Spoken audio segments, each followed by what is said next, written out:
It's a hospital. It's a trauma. You're doing it. You like that little bit of pain. No, it was no pain at all. Was that general? It was local? Spinal. Spinal, okay. So I watched the whole thing. You saw them? Yeah, I watched the operation. Ew! That man is crazy. Because you can't feel a thing. So it's like someone doing this thing to this leg. It's not part of It's you. not yours. They were lifting my leg up and I was going, that's my leg, but I can't feel it.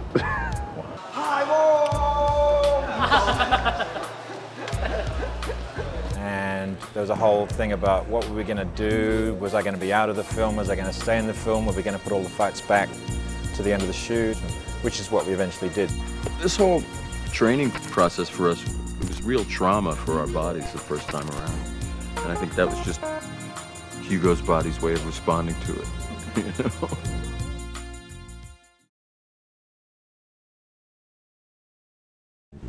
Hey, what's happening?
Bullet time is a stylistic way of showing that you're in a constructed reality and that time and space are not the same as, you know, here, us today living our lives. It's slowing down time to such an extent that you really see everything around you as clearly as you possibly could. Bullet time is something that was conceived for The Matrix specifically, but I think it's the byproduct of the directors observing the controls coming into place, and then they ask the right question at the right time. You always know that you're doing something that is groundbreaking. If someone asks something that you go, maybe, if we do some development and get the right minds working on it, and it takes some pretty heavy thinking to get it together.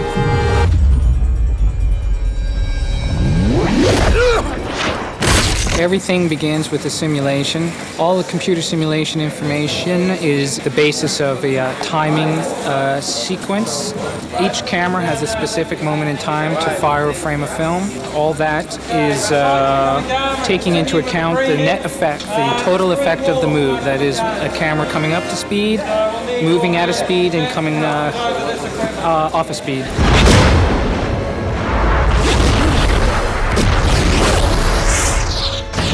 Particular rig, there are 120 cameras and 2 motion picture cameras set up. The rig that we've made can be configured into any shape that you want. The shapes are basically what we composed in our simulations. It can do S-curves, it can do arcs, it can do spirals, it can do anything you want. It's an erector set. The heights of the cameras, where they're pointing at, also from the same simulation. In the middle of that box right there is a motion control laser pointing system that takes an animation file and creates a point on the surface of that cube that tells us where to point the camera. The 2 motion picture cameras are going to be, in this particular shot, running, that's running at 150, that one's running at 120. There are other bullet times where the end camera is a photosonics camera, so we'll be running that at 360. I can choose at will any elapsed real-world time to photograph. That is, if I have a guy falling over, I can choose to capture the whole event in the time that it takes to go around the circle. I could choose to capture only a very brief moment, and that is how we determine what frame rate the cameras eventually wind up.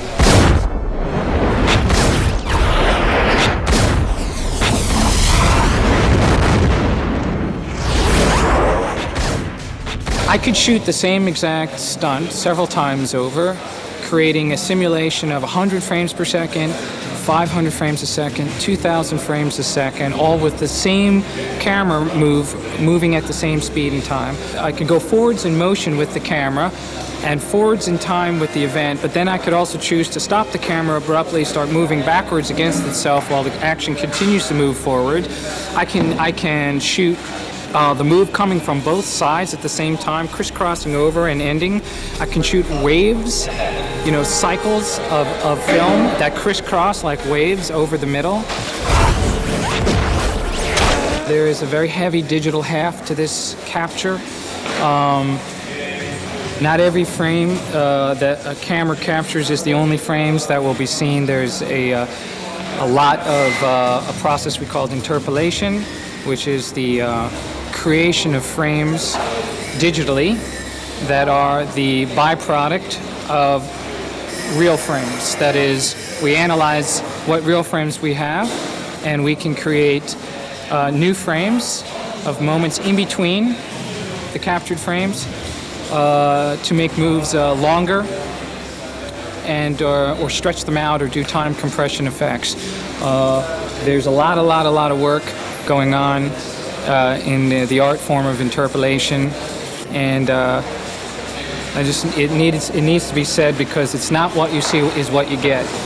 It's all baby steps towards something much larger that won't be really commonplace for a few years, but there are people around the world that sort of you know, scratching their heads about a new way to photograph things, and it'll be fairly, it'll be as revolutionary as when cameras came off sticks and went to a crane, when they came off of cranes and went to Steadicams. We're talking about cameras that are now broken from the subject matter, that are virtual. So that's the next phase. That's what computers have introduced into cinematography.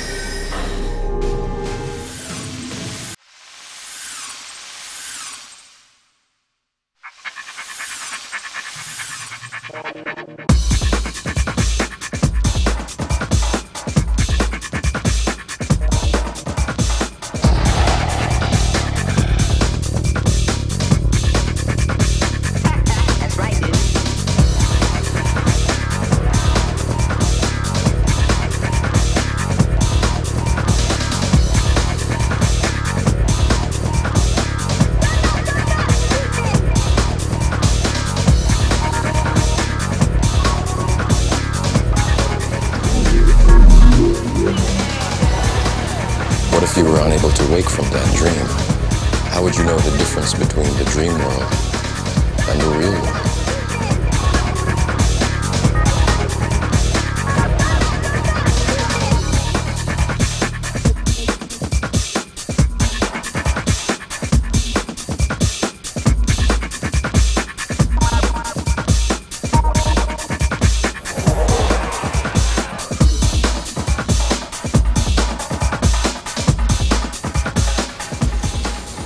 This can't be. Be what?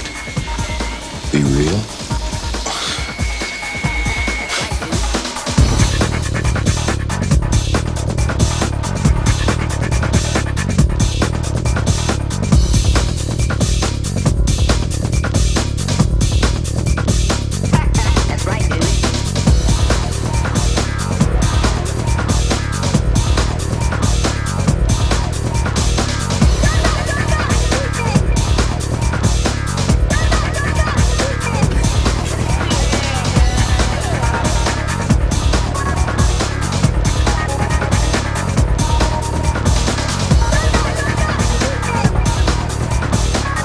Now.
There are fields, Neo.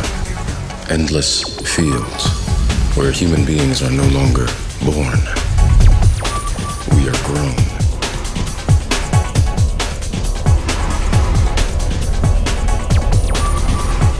For the longest time, I wouldn't believe it. And then I saw the fields with my own eyes.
my ship, the Nebuchadnezzar.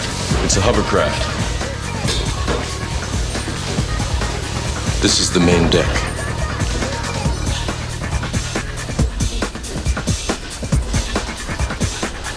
This is the core, where we broadcast our pirate signal and hack into the Matrix.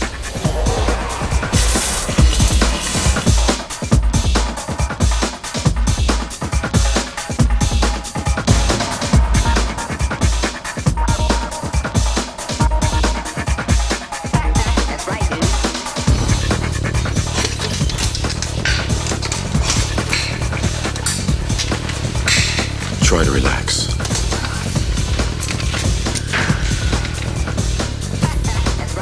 This will feel a little weird.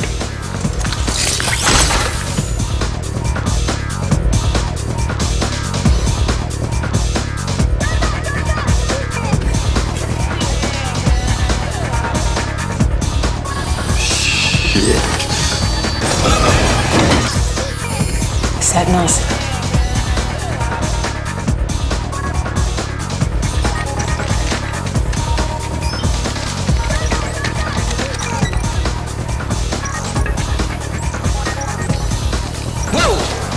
Leo, you scared the bejesus out of me. Sorry. It's okay. Is that? The Matrix? Yeah.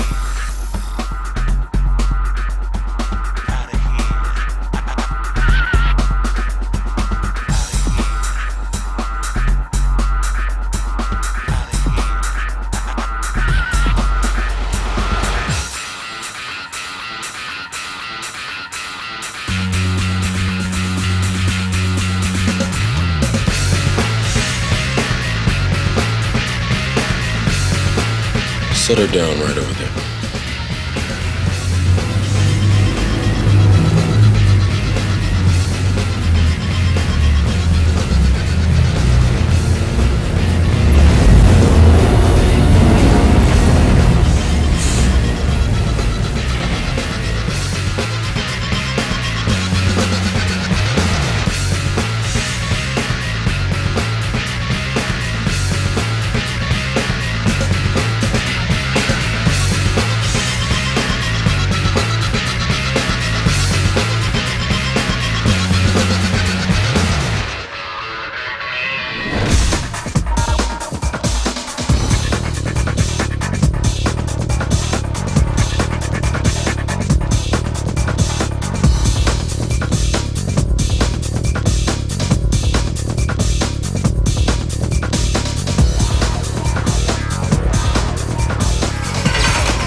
Where are they?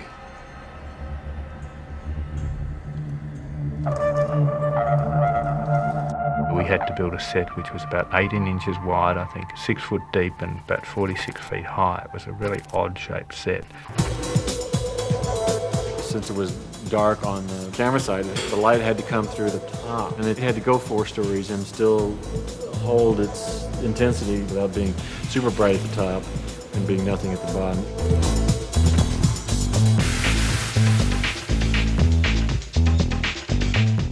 As they get lower, more and more lights come on, so that it looks like it's the same light, but it's actually intensifying enormously. Go!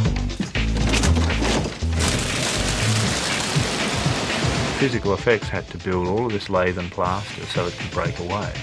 The stunt guys had to come in there and needed to be able to control the actors, or at least their doubles, in this kind of, in a controlled descent mode.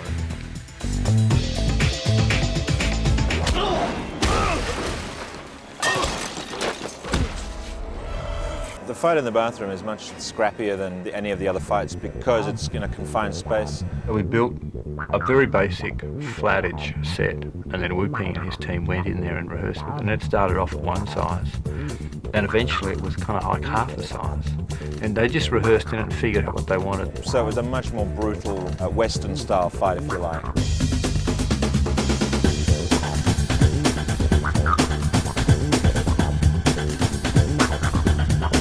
There were a few trouble spots. I have allergies, and it was in a warehouse, and it was really dusty. They kept putting the power dust on us, that white stuff that they covered me with. So I was sneezing uncontrollably. I remember changing camera angles a little bit. At one stage, we had to change a few little bits of the fight. I had to block a shot from Lawrence. Hugo's punching Lawrence's fist as he's trying to throw a punch. He steps and punches the punch. And it was very split-second timing. They did it a couple times, and then it was the third take. Wham! They hit fists, and you heard this like sort of crack, snapple crack. It was just like, I'm sorry. I thought I'd broken my wrist one day, and it blew up, and so lots of little things like that. It was actually all right in the end. I think I hit Hugo in the chest at some point. And I got kicked in the ribs, and both my ribs were cracked. But that was something, again, I didn't discover some way down the track. But it was a kind of dirty, you know, dirty fight.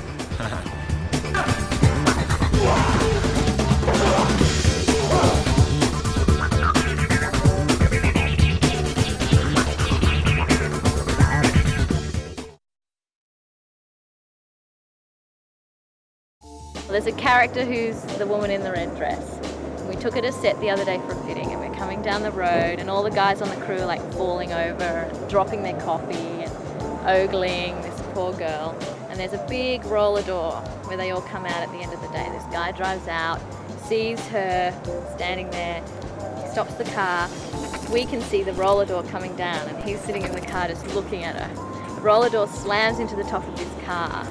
He gets a really big fright, starts to drive forward. The roller door scrapes all the way across his windshield, all the way across the top, cracks his windscreen, and he's so embarrassed he drives off down the road. So we don't know how he's going to explain that to his wife.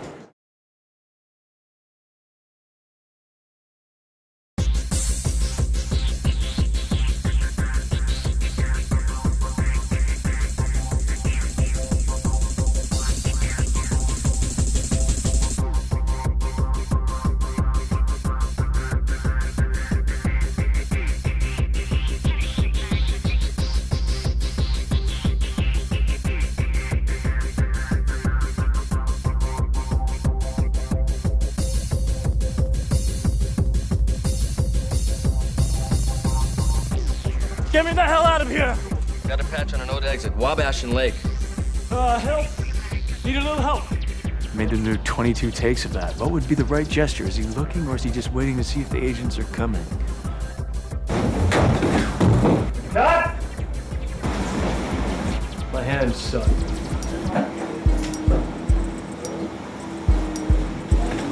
good, yeah. One more?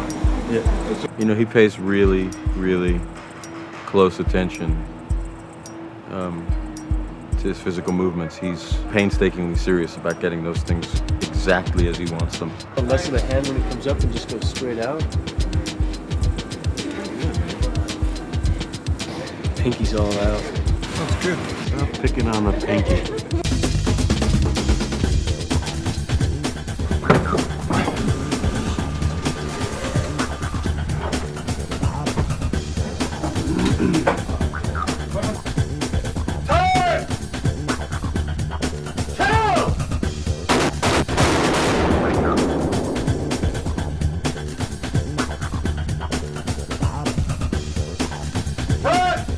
How come you always say cut? My job. That's what I get the big bucks for. Saying cuss. Agent Smith starts to develop some very human qualities. That ultimately brings him down. And at the same time, Neo starts to develop certain qualities that steel him against Smith. So that their journeys are kind of in opposition to each other. And ultimately, Smith, the machine, is destroyed by the human being who's become increasingly sure of himself. There's more to it than just basically the vanquishing of the foe. Similar journeys, climaxes, and that sort of merging moment.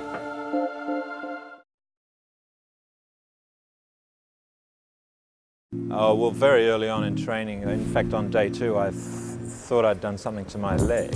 So we went to see a very good doctor, in fact it was Keanu's doctor, who immediately diagnosed that I had this thing that I couldn't walk, and I had an edema in my bone marrow. And I had an operation and was on crutches for 6 weeks and slowly recuperated and kind of came back into training again. It's funny because he had the hip and I had the neck. So it became how's the hip and how's the neck. This is the dojo.